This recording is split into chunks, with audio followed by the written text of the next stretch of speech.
We're given that cosine A is equal to negative 5 over 13, and it's in quadrant 2.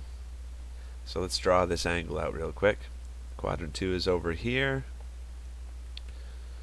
Right, so if we draw negative 5 over 13, cosine is the adjacent over the hypotenuse for any triangle that we draw here.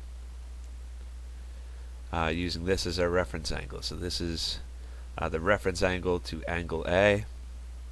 So that means the adjacent, because cosine is the adjacent over the hypotenuse, the adjacent is 5 and the hypotenuse is 13. And we're going to label the adjacent as negative. That way negative 5 divided by 13 makes negative 5 over 13, because we're going in the negative direction on the x-axis. Okay, so we've drawn it out. Let's wait just a second. Let's draw sine of B. It's also in the second quadrant. So angle B goes out here somewhere. So this is our reference angle we're using to help us evaluate the trigonometric function. The opposite divided by the hypotenuse is the opposite of the reference angle is 7. The hypotenuse is 25. So we got them all labeled. So we're supposed to evaluate what cosine of A plus B is.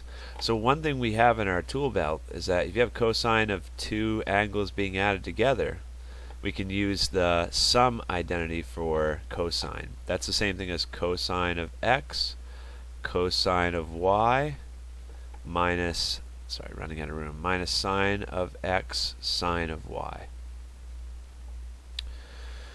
So in this case, x is our A, B is y. So we're really looking for this cosine of A, which we have, right? It's negative 5 over 13. Cosine of B, which we can get by just evaluating this triangle.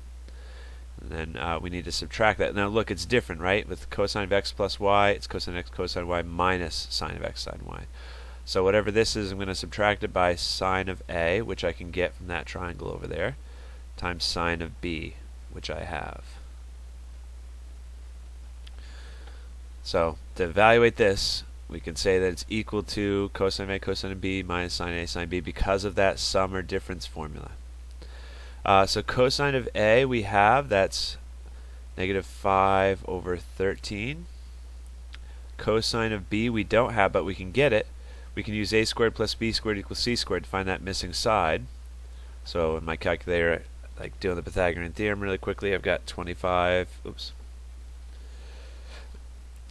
25. I'm going to subtract that by 7 squared. So I'm going to subtract that by 49 and then take a square root. So that missing side is 24. And I'm going to put a negative sign on it because we're on the negative direction of the x-axis. So cosine is the adjacent divided by the hypotenuse. So cosine of angle B is negative 24 over 25. We need to subtract that by sine of A, which I don't have yet. I can find it by figuring out the hypotenuse here. And doing the Pythagorean theorem really quick, 13 squared. Subtract that by 25, because that's what negative 5 squared is. Then take a square root. So this side is a positive 12, because we're positive on the x-axis. So the opposite, divide by the hypotenuse. Then we multiply that by sine of B, which is 7 over 25. Okay, so it's a big fraction problem, but at least now we have plain old numbers that we're working with. Trigonometric functions have been evaluated. So this is 120 over 13 times 25. I don't feel like doing that yet because we're going to have common denominators over here. Then we got 12 times 7. That makes 84 over 13 times 25. So if we subtract the numerators, it makes 36.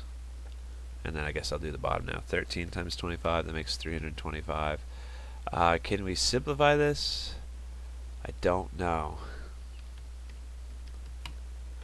Doesn't look like it. That's decimals that don't look familiar at all. So that looks like our final answer, unless you can simplify.